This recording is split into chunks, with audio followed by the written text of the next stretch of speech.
I think a lot of times, especially in the oil field, we tend to think we're all competitors.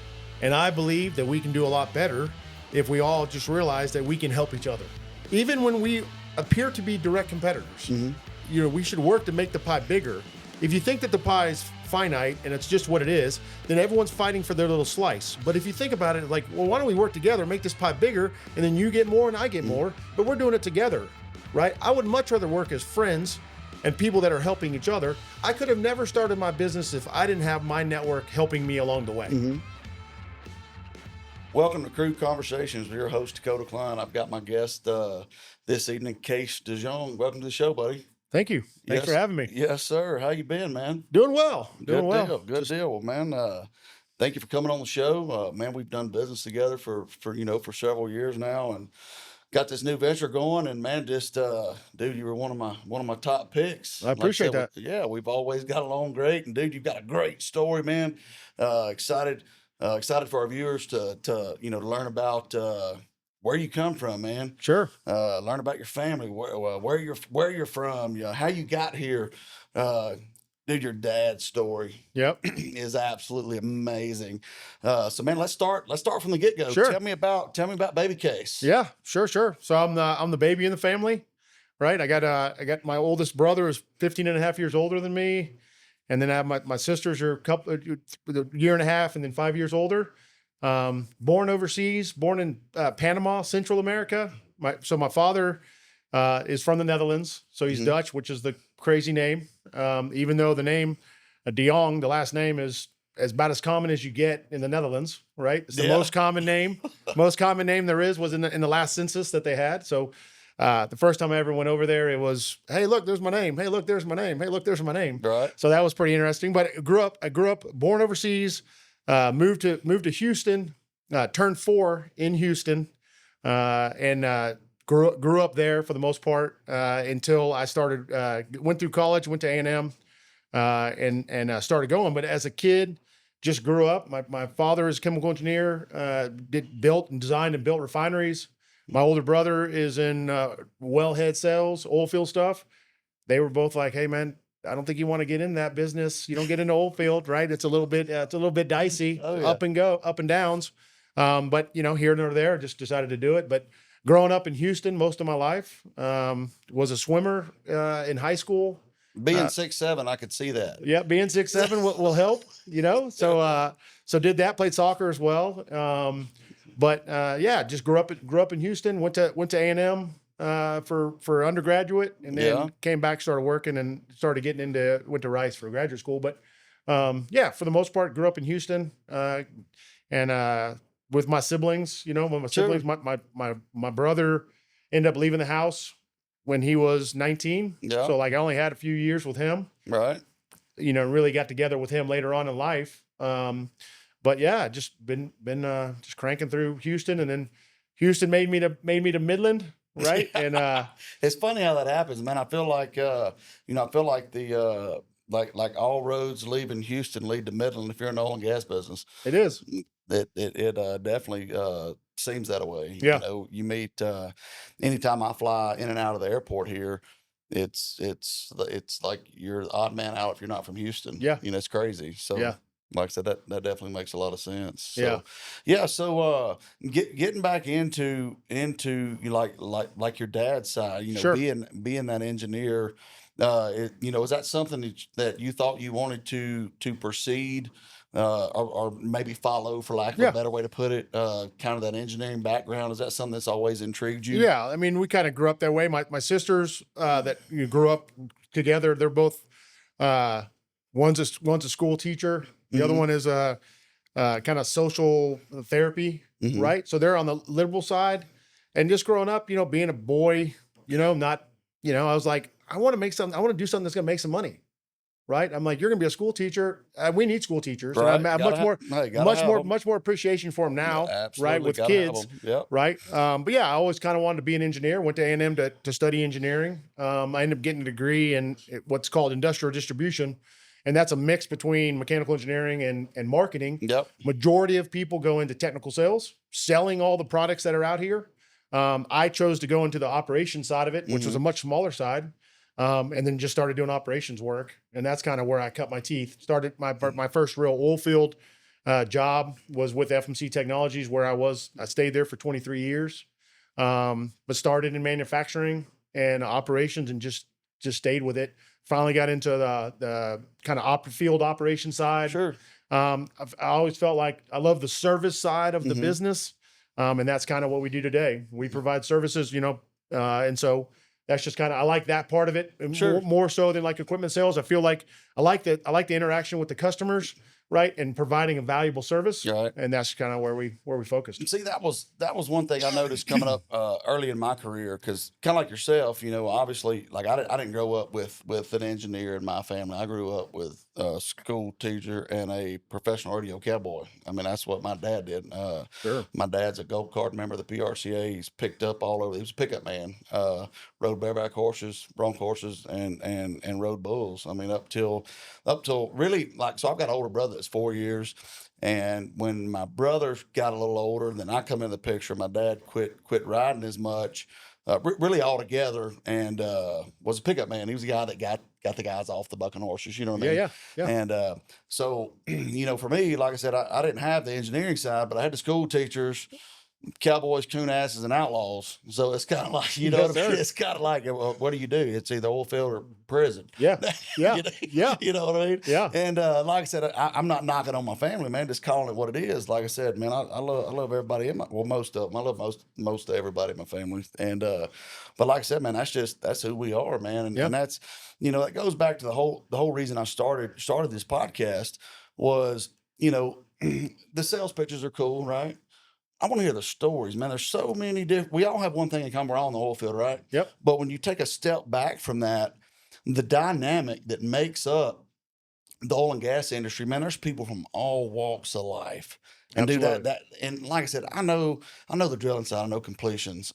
I know production. I know the, just from start to finish, I have a rounded knowledge. Yep. Right, from start to finish, and you take all that, and that's cool. So that really doesn't interest me, but is what I've really latched on to. I'll be 40 here in October, and one thing that I've really latched on to is, man, the stories behind the industry. Yep.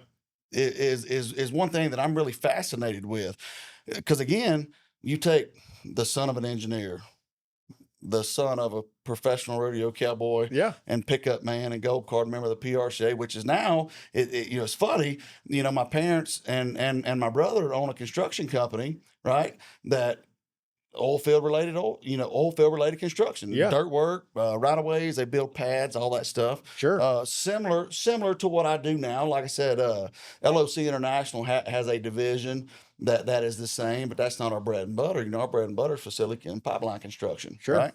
But I really want to dive in with you on the stories behind the scenes. Yeah. Right. And, And when we were visiting earlier, man, you told me about your dad's story, man, and I want to get into that. That's the stuff, because my wife will be the first one to tell you, man, when it's time, you always know when Dakota's ready to go to bed, because I'm going to put it on some kind of World War I, World War II documentary, some kind of, I want to know what the people did that made those sacrifices that allowed me to do what I do today and allowed my children to do what they do today. So, man, let's get into your dad's story, because I'm more excited about that than anything. Yeah. So let's jump into that, man. Yeah. So my dad was born in the Netherlands, right? Or actually, he was born in Indonesia. Yeah. Right. And so the Indonesia. So how did that transpire? I want to go like way back. Yeah. Way back. Yeah. So my grandfather was in the Dutch military. Right. Okay. And so at that time, part of the Dutch military service was you had to do what they called tropical service.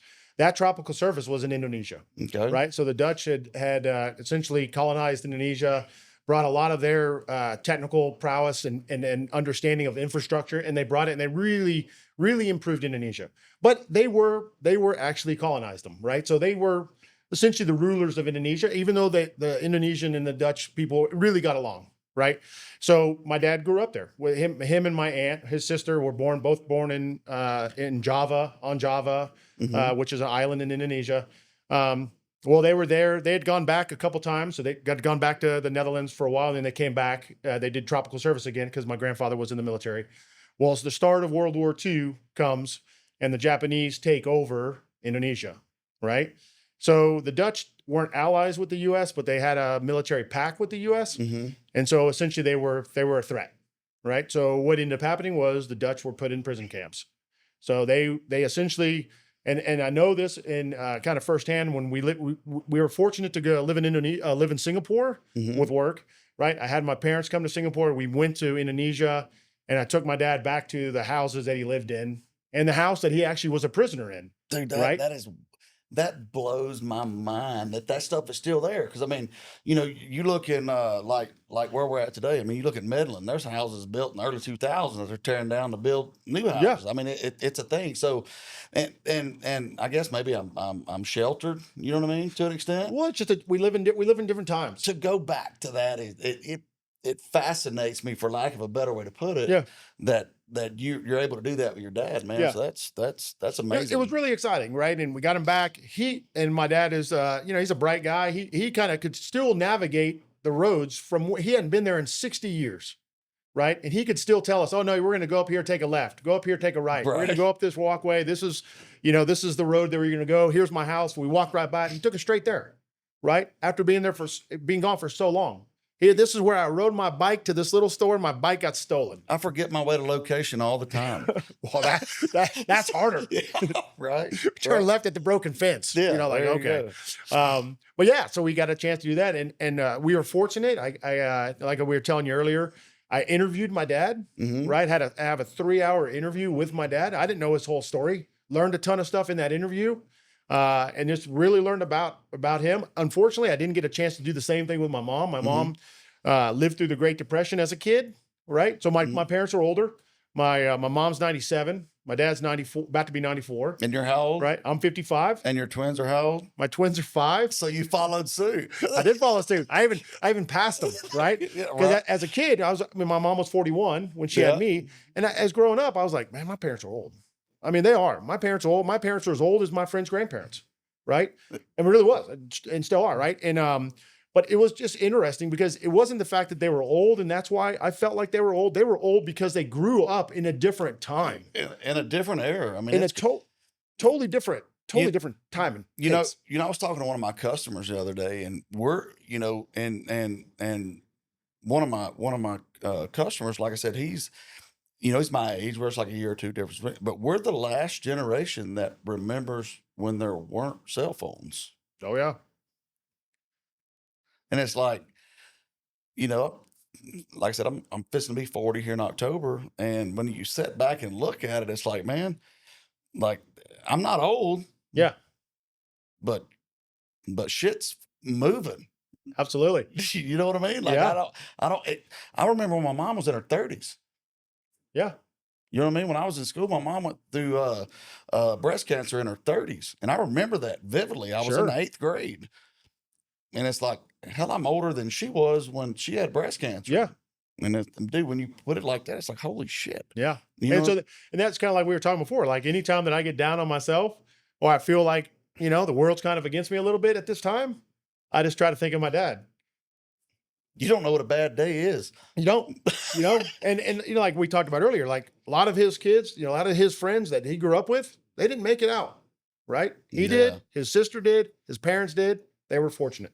That's crazy, Right? man. Like I said, So they go back after it's all done. They go back to the Netherlands. Mhm. All the kids that were actually in Indonesia during the war, they go back to finish school. They had stopped going to school way early. Right. So now you got these 20-year-old kids, 18, 20-year-old In kids high in school. high school, right? Wow. And then it was like, oh, those are the war kids, right? So, and so he finished up, and then soon after that, he went to the University of Utrecht in the Netherlands. And he got a chemical engineering degree. And then my grandfather, his dad was like, you know what, you should probably he got in trouble in the Netherlands, just a little bit unruly. Right. People been telling him what to do at that age for 3.5 years, He had been through some things. he had been through some things, really bad things. He had been through some. Yeah. So anybody that has, problem, which, like I said, I don't necessarily condone that behavior, but you take anybody that's been through prison camp. We're not talking county jail. Yeah. We're not talking juvie. We're not talking federal pen, state pen. We're talking about prison camp. That's a whole nother level Yeah. of of constraint, for Yep. lack of a better way to put it. So anybody that's been through something like that, I feel like you got to give somebody like that some leniency on, they've been through some shit. Oh yeah. You Yeah. And I know? mean, like I said, so I'm 6'7", like we talked about, Yeah. we talked about earlier. My father's 6 foot, right? But my father went into the prison camp and he exited the prison camp 3.5 years later at the exact same height and weight. Right. And that's when you're growing. That's 11 to 14. There's no nutritions there, I'm Yeah. sure. I mean, since you ate potatoes, Yeah.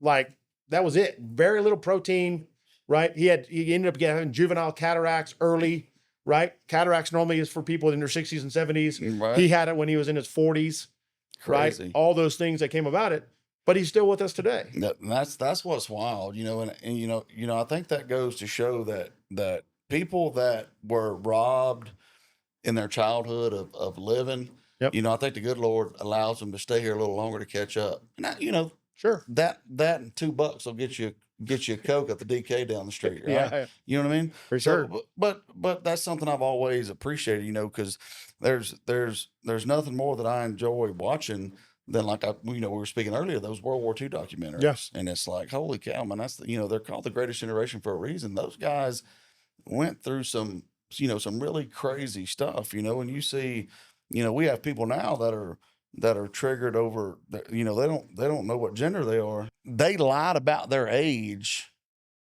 to go die on the beaches of Normandy. Yeah. And we've got people in their 20s that have to have a safe space. It's a different world. It's a different day and time, man. It's a different world. And it's wild, man. And, a lot of people don't agree with the way I parent, but I always treated my boys, right? So I told you, me and my wife, we're a blended family. Yep. We've got five kids together. And my 2 boys that I had with my ex-wife, I never spoke to them like babies. I never spoke to them like kids. Yep. I always dressed my kids as, if they asked me something, yes, sir, no, sir, but I addressed them the way I wanted to be addressed. Yep. And I treated them like young men. I didn't rob them of their childhood, but when it was time to have a serious conversation, I treated them like the rest of the world is going to treat them from the time they leave my house at 18 to the time they die. Yep. And that's where I think a lot of parents fail today, is that they swaddle their kids for 18 years old and wonder why they got to have a litter box in college because they think they're a damn cat or something. You know what I'm saying? And I know that's wild to say, man, but when I hear stuff like that, it blows my mind that like we have failed our kids. Yeah. You know what I mean? Like I said, I know we're going way out there, right? But at the end of the day, that goes back to what I was saying about the dynamic of our industry. Yeah. We have liberals, we have Republicans, we have the people in the middle. And man, it's such everybody thinks that everybody in the oil and gas business they're as far right as, they're as far from the left as they are anywhere. They're just way out there, right? But that's not the case, man. I've got friends that are liberals. Yeah. We just don't talk politics. Yeah. And I'm okay with that. Sure. Other than that, we have a lot of stuff in common. Yeah. And that's what's, again, that's what's crazy about our industry is the whole dynamic that makes up what we do, Agreed. and that's like where you're from, man. Like you and I've done business for years and I never knew that you had this freaking awesome story behind all of that. Yeah. So going back to your business, like I said, taking everything you learned growing up, Sure. Being part of that engineering side, with your dad and whatnot. What did you learn as a child, teenager, through your college years? Like, what did you learn growing up with that kind of influence from somebody that had been through that? Was there any part of that taught you, or that you learned something from to weather the ups and downs of our industry? Yeah. I mean, essentially, my dad just taught us about hard work. All right. Right. I mean, that was the big thing. He came to the U.S. He had $500 in his pocket. Right. My grandfather was in the Dutch military. So he had some connections, but he came to the U.S. His story gets a little crazier. So he comes to the U.S. He's going to actually work for a guy in New York, and they're going to sell Dutch sailboats. Right. So the Dutch are real good sailors. They're surrounded by water. Right. And so and this guy had a passion for sailboats. He was going to import these Dutch sailboats. My dad was going to work for him. So about, I don't know, 6 weeks, 8 weeks, the guy has a heart attack and dies. Right. My dad doesn't know anybody in this country. right? That sounds So he's like my like, luck. yeah, and he's yeah, exactly. So he calls my grandfather, his dad, is like, well, hey, what do you think I should do? And he was like, you should join the U.S. Army. My dad was like, all right, I'll join the U.S. Army. So he joins the U.S. Army. And then he had his own struggles. He'd been in a prison camp. People have been telling him what to do for 3.5 years. Kind of didn't really want someone else to be telling him what to do. Right. So, after about 9 months, he ended up getting discharged. Right. Honorable discharge, right? Honorable I discharge. just want to clarify that for our yeah, listeners, because like I said, we talked about that. Yes, sir. Honorably discharged, worked through it, and still has his paperwork, still has his, his history with the U.S. Army. But you learn as a kid, man, he would have really been through a lot. And so he really taught us about, you better save your money. Don't blow your money. We didn't spend on anything. And it was a different time, right? Sure. We went out to eat on birthdays. That was it. No other time. Right. Come in, go out and play as a kid, come back at 6:30. We have dinner at 6:30 every day. Family eats together. Yep. Right? We do it. After that, you got to do homework, make sure you get your grades, keep on going. Yeah. Right? And so a lot of it that I learned from him, a lot of hard work. He did a lot of stuff himself. Mechanical work on the car, let's do it together, right? Recharging AC systems, doing brakes, all that stuff. I mean, we weren't rebuilding engines, but we were doing all the other maintenance. Basic preventative maintenance, maybe a tick above that. That's right. Yeah. So we were, and taught me a lot about that stuff, but it really taught me a lot about hard work, right? And nothing's given to you, right? You get to go work for it. Yeah. Very fortunate. My dad's educated, my mom's educated, right? Had a long, strong bragging. Hey, go get a degree. Right. I think the world's changed a little bit now. Right. I think, and I've lived overseas a lot, with work, and I lived in Australia where the trades are really, really important. And I think the U.S. they got it wrong a little bit. Right. Trades are kind of looked down upon. If you say you want to be an electrician or you want to be a plumber, and you're like, oh, you're not smart enough to go do something else. Like, no, I want to do that because that's a real freaking career. Right. When I lived in Australia, when you're an electrician, they called you Sparky was the nickname for electricians, right? But it was a real deal. You had a real career path you walked through. There's no shame in that. I think the U.S. has it wrong. I really do. The U.S. has it wrong. Man, you've stepped into something I'm very passionate about. Yeah. Like extremely passionate about. And for me, it's one of those things where, the trades have been looked down upon, but I'm passionate about politics, my faith, and the oil field, and my family. Which family's a given to anybody with family, right? And for me, it's like, they've pushed all these kids to these universities, and it has nothing to do with their education. It has to do with indoctrination. Yep. Right? They're doing the same thing Hitler did, just a little different. Yep. And I honestly feel that way. And again, this is one of those things that we will be shunned in the comments. And again, like I mentioned on the last episode, I'm totally okay with that. I'm not here for confrontation, but I'm here to have real conversations. Again, those crude conversations. Sure. Those are the conversations I want to have, because that's the problem that we face in our society today is everybody is scared to touch those touchy subjects because they don't want to hurt somebody's feelings. Yep. I'm not here to hurt your feelings or not hurt your feelings. I'm here to just have real conversations. Sure. Right. Yeah. And you take with what we do in these universities today, you have kids, that are going to like Berkeley and they're getting degrees and this is, and I heard this, somebody fact check me, they will in the comments, right? Because a quick Google search, after they watch the episode and pause it and fact check me, they'll get this right in the comments. For sure. But, and I heard this, right? Have not verified, disclaimer, but there was some kind of degree you could get in like lesbian poetry during the Renaissance. What in the are you going to do with that? Yeah. You know what I mean? Yeah. And those are the same type people. And not only that, but like just, and it's crazy. I'm not knocking people that want to know that. By all means, go know that. Sure. But then don't ask my tax dollars and your tax dollars to bail you out of your student loans because you can't find a job when you graduate. Yeah. Agreed. Go to work. Agreed. Go to work. People want to raise the minimum wage, but they forgot where.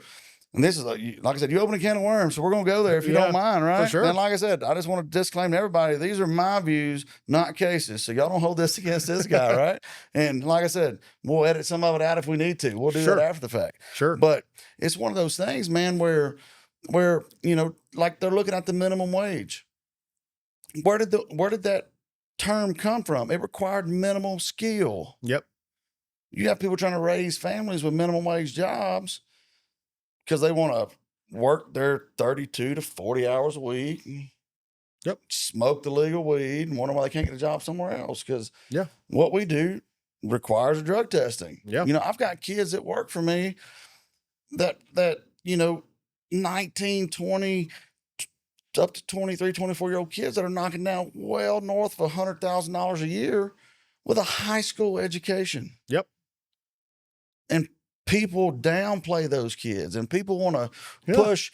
Well, like you said, what you work in the oil field? Like you done? Like you didn't go to college? Well, no, I went to work. Yeah. You know what I mean? Yeah. Like somebody has to work. You For know sure. what I mean? So, and again, that's just one of those things with, like you said, we've got it wrong, man. I applaud that statement. We've absolutely got it wrong in the United States we've pushed education too far. Yeah. In my opinion, right? Yeah. And my take on it, exactly right. My take on it is, look, if you're going to you want to be an architect, it's going to be hard to be an architect if you don't go learn it. That's it. Right. That's the bottom line. Engineer, doctor, and there's a lot of stuff, right? But there's also a lot of stuff that's, it's more just you're trying to get that experience. I think, right? Absolutely. I think when like federal funding in the form of student loans got involved into the whole college scene, like if say you have somebody an architect, why are they taking history in college? Yeah. Now I get it if it's history of architecture. That's one thing. I get that. Yeah. But there's some of these classes that tie into these degrees that are absolutely a complete waste of not only the student's time, but they're paying interest on the loans if they pay them back. And if not, the rest of us illiterate blue collar guys are stuck paying the taxes that pay those loans off. Yeah. Right. And then you step one step back. What about all the people that went right before all this loan forgiveness came? Right. So just 5 years earlier, this person worked 2 jobs to go through college, worked his ass off. Is he or she going to get reimbursed for the money that they spent? Or then why is it responsible for everybody else to pay for these loan forgiveness? Hey, I just put my wife through Odessa College Nursing School. And like I said, she did an amazing job, but I want my money back. Yeah. The same thing, right? You know what I mean? Because we sacrificed. For sure. Like I said, they're sacrificing that. Because, man, I mean, you know how it is out here. There's nothing out here that's cheap. Yeah, man. And absolutely. Like I said, it's just, it is what it is. But that's something I've never been able to wrap my head around is, and like I said, the way we got on this was, by you saying that we got it wrong. Yeah. And man, there's no better way to say that. Yeah. We absolutely got it wrong. And let me ask you this, man, I've always looked up to you, kind of look at you as a mentor, just normal guy with education and you found your level of success. If you had advice for the senior in high school, right? That's not, he's not top 10% of his class, and he may or may not want to go to college. Yeah. What advice would you give that kid? Let's say you're giving a speech at their graduation, not to put you on the spot, but like, what advice would you give that kid of the opportunity for the blue collar guy, like me and you? You know what I mean? So I mean, what advice would you give that kid? Yeah, I think a lot of it is you just got to find something that you can get passionate about. Mm-hmm. My thing is really about passion, right? Find out something that you can love, right? If you want to be a plumber, be a plumber. A lot of times, plumbers are 5th, 6th, 7th generation, right? Mm-hmm. A lot of times you grow up, right? You learn the trade. You hear that term grandfathered all the time. Yeah. With HVAC and plumbing. Yeah. And electricians. Yeah. Right? And electricians. I mean, really, you come through it. So my recommendation would be like, find something that you're passionate about. If it's a trade, it's a trade. If it's some type of other higher education, it's higher education. Mm-hmm. But not everybody is going to go to higher education, right? And not everybody should. And honestly, the world can't work without the trades. That's the bottom line. Yeah. So if everybody, I remember having this conversation with an HR person at a job like 20 years ago. Right. And I was trying to bring in a guy that I'd known for a long time, and I was trying to move him from one group into our group. Right. And the HR person was like, yeah, but this person is not really good with confrontation. We kind of see him as a B, maybe even a C player. And I'm like, I see this guy as a guy I need. This guy, his team loves him. Mm-hmm. He was a blue collar guy. Right. I mean, I remember still hiring him. I hired him when I first hired him 5 years before this conversation. And he was actually deburring some elastomer seals, rubber seals, Mhm. right? And I remember going out and seeing him, and he was covered head to toe in freaking rubber from shaving off these parts. All right. Never said a thing about it. Just a hardcore working guy, right? And I remember then 4 or 5 years, HR managers almost telling me I can't bring him to my group. And I'm like, this is the guy. This is absolutely the guy I need. Mhm. He found his passion, really good at managing teams, got his teams behind him. Did he have some faults? Absolutely. Do we all have faults? Absolutely. I have plenty of faults, right? We all do. But he was great, and he was exactly what I needed. And I had to fight to go get him, and I should have never had to do that. So I think the big thing is you find as a high school graduate, find what you want to do moving forward, Mhm. right? And try it. You sometimes have to pivot, right? You go down this road, and you're like, man, this is not what I thought it was going to be. I was studying history in college. Yeah, there you go. So I went for a year and a half and didn't know, like, we as we mentioned earlier in the podcast, I'm a history buff. Like, man, Yeah. I've since I was a little guy, I've always been fascinated with that stuff. But I was like, what? Again, mom was a school teacher for a little while. Like I said, she has several chicken farms now, and that's what she does to keep herself busy. Sure. And but it was with my dad, being a cowboy. What the hell am I going to do with anything in history other than it's like, hey, I can go to work, make money, and watch the History Channel and learn the same for free and make money. So that was the route, that was the route that I went. Yeah. So, for me, it was pretty wild, to go and do that. Yeah. But yeah. So, I mean, just to kind of to finish that little topic, right? I think a lot of it is just, you got to have an open mind, right? Certain things that you have some misconception of those things. Mhm.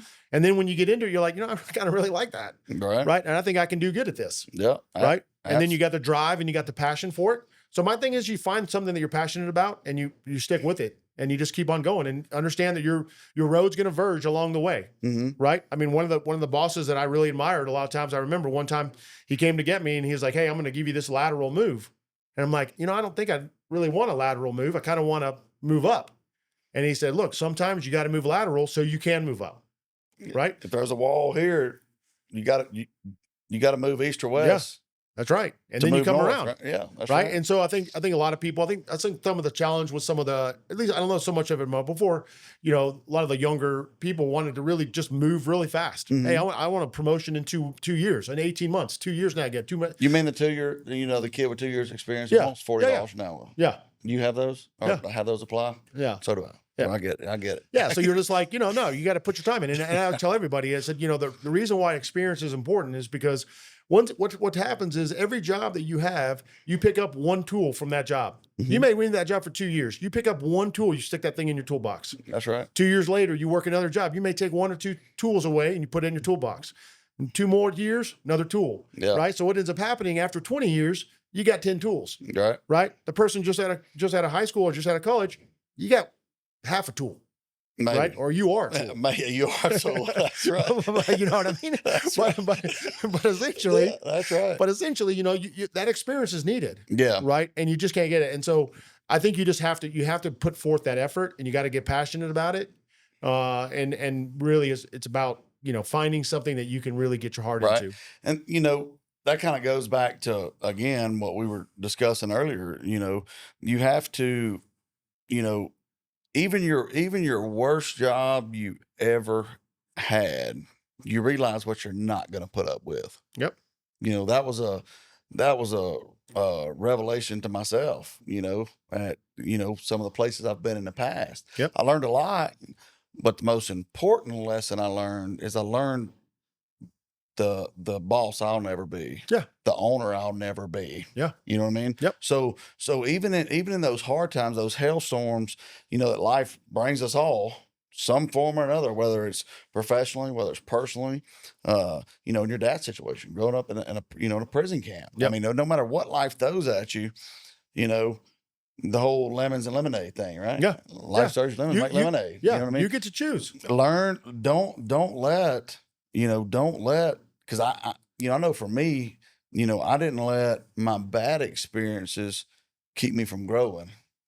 If anything, I'll say my bad experience, they sharpened my career tip, Sure. for lack of a better way to put Yeah. it, right? Yeah. Look at it when you're a young kid, fresh out of high school, fresh out of college, you're taking, metaphorically speaking, you're taking a shotgun approach. Yeah. You're just, you're kind of just shooting out there and kind of seeing what you hit. Well, as you mature and as you grow throughout your, personally, growing, Yeah. and throughout your professional career, you get where you take those sniper shots. Yeah. Metaphorically speaking. Yep. You take those shots and they're precise and they're planned, and you wait till the opportunity's right.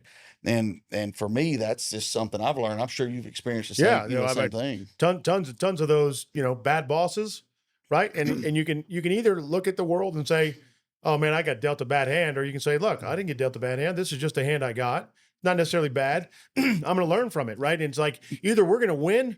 It's not going to, that old saying. You've seen my post. Yeah, we're not going to win or lose. We're going to win or learn. Win or learn. That's right. And if you have that attitude, you go a long way. But if you are a victim, if you're like, oh man, I just got this boss is really that's out for me. That's a whole other case of worms. The It victim is. mentality today. It is, right? It's crazy. And so that's that's something I've told my kids. Same thing. You see my post on LinkedIn, Yeah. right?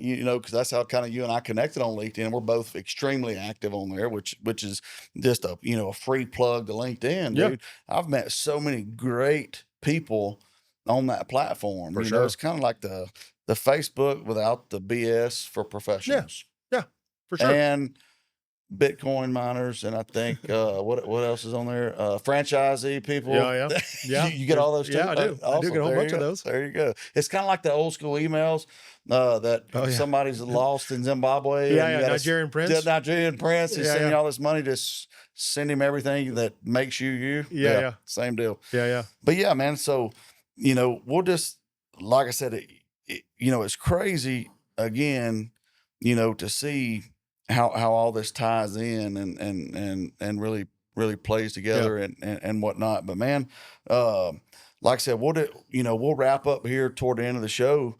Man, I really just want to hear that last bit of case knowledge that you've impressed me with. Yep. You know what I mean? Sure.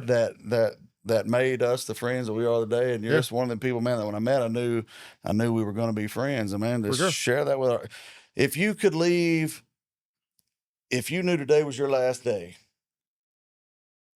let's hear it. Yeah. Yeah. I mean, I think the big thing, like we talked about earlier, I think the big thing is I think a lot of times, especially in the oil field, we tend to think we're all competitors, right?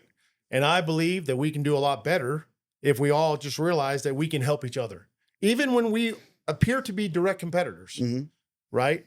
So, I have a part of our business is mobile maintenance. Part of it is generators, and it's you can easily see that. Oh yeah, well you can't talk to that generator company because you're a competitor. We have a fleet of generators, and you're right here. I mean, you're great friends. Yeah, and for sure we help each other out all the time. Yeah. So my take on it's like, look, the pie. We should work to make the pie bigger. If you think that the pie is finite and it's just what it is, then everyone's fighting for their little slice. But if you think about it, like, well, why don't we work together, make this pie bigger, and then you get more and I get more, but we're doing it together, right? I would much rather work as friends and people that are helping each other. I could have never started my business if I didn't have my network helping me along the way. Absolutely. I would never have done I've never been able to accomplish what we have. And I'm not saying we're some big company because we're not, right? But we've actually struggled through it, and we had help from a lot of friends. Right? Industry friends, not friends that I had, friends that I've made through networking and other stuff. So, I mean, I think my take on it is I always want to work with people. I want to help people. I tell people, almost every people I ever ask, I always ask them, what can I help you with? Right? What can I do for you? Right? At the end, it may not be anything, but it may be a connection. I go, I know somebody. Let me introduce you. Right? It doesn't hurt. Right? And so that's my take. I always want to work, even with companies that may or my competitors. Like if I can't supply it, I send them to other people. I'm like, I know the guy you need to talk to. This guy has that. Whatever that is, he has it. Here's his contact information. Reach out to him. Right. Man, I have done that so many times, throughout, whether I was working for my dad's company, whether I was working at the manufacturing company I was working for, or the downhole tool company I was working for. And this is over a 21-year career. Sure. Or I was working for my previous company or working, if I couldn't meet a customer's demands, I wouldn't say, man, I can't help you. I'd say, hey, I can't meet your need, but let me start dialing with you so I can get you out, help you get out of a bind. And man, Absolutely. when you do that for your customers, like they don't forget that. That's right. The kind you want to deal with, don't forget that. That's right. Right. And they're not like you. They not even be a customer, but you're going to help them. And they're going to, like you said, I'm a firm believer. They're going to remember. They're going to be like, you know what? Oh, I'm going to ask that guy. Mhm. That guy helped me before. Right. Yeah. And I honestly love when I see someone post on LinkedIn and it says, hey man, I'm looking for this. I love when I know someone that can help them and I can see post me doing back. all the time. Yeah, I'm pretty sure you've tagged your friends. Yeah. And post I made, hey, I'm looking for this. I'm looking for that. Cause man, my network has grown so much over the years that people will call me, hey man, I need this widget. Yeah. Man, I don't sell those widgets. I don't know who does, but somebody in my network Yep. can find you that widget. And man, I love doing those freebies. Yeah. Those, just, hey man, the fact that you thought enough of me and my network that a lot of my, inner circle knows that I have that you thought enough, hey man, I'm in a bind and I know one SOB that can help me. Yeah. I'm gonna call Dakota because he probably can't get said widget. Yeah. But he'll know somebody that can. Yeah. And dude, when you work yourself to that level within our industry and you start sharing that knowledge that again, all these little tools you put in your belt over the years, Yeah. when you tie all that together and when you start, unfortunately, man, you're like 15 years older than me, right? You're the old guy in the room. Yeah. Just to be clear with everybody, you know what I mean? Yeah. He's the old guy in the room. But I pay homage to those that taught me along the way. Absolutely. I start teaching the younger guys. Yeah. That's the only way I know to show appreciation to the guys that taught me this shortcut. Yep. Taught me how to deal with this scenario or that scenario by passing that knowledge on. That's the only way I can truly pay homage to those again that spent that time to teach me. Yeah. Yeah. And then the very last thing kind of asked, the very last thing I'll leave you with. I mean, and I have this with my kid. I tell this with my kids, right? And it's like, there's only two things I want him to do, all my kids to do, right? When it's your time, you need focus. I want you to focus. If you're playing baseball, when the batter's at the plate, I need you to focus. Mm-hmm. Make sure when it comes your way. And when it comes your way, I want you to go at all the effort you got. So just two things. And if you work that on your life, I'm going to work on focus, right? I'm going to focus on the task at hand or whatever it is, or whatever your objective is. And then I want you to just go all out, all effort. I don't care if you're the winner. I don't care if you're third place or fifth place. If I know that you're working as hard as you can, that's all I want, right? We can't all be exactly winners all the time, Mm-hmm. right? But that hard work is going to take you through your life. And so I have that conversation. I tell that to even people that I'm working with now. Like, it's actually about focus and then it's about effort. Yeah. Right? Those two things. Dude, that's a great way to end this episode. I'll kind of cap that off with how my dad raised us, plays in, to just that. Son, always hustle. Because hustle beats talent when talent don't hustle. That's it. You know what I mean? Yeah. With that being said, brother, hey man, thank you for coming on, Yes, joining sir. me this evening. Dude, so glad to have you as a friend and a competitor. Right? Appreciate that. And Yes, hey, sir. man, again, thank you for coming on the show. And Appreciate you guys, having me. Yes, sir, absolutely. Guys, thank you for tuning in this week. Look forward to seeing you next week. Again, you can always find us on our YouTube. Hit that like button. Subscribe. Y'all stay tuned. Check out our TikTok. Follow myself on LinkedIn, Dakota Klein. Kaes, you want to plug your LinkedIn? Yeah. Kaes de Jong on LinkedIn. Awesome. That'll work, guys. We'll see you next week. Appreciate it.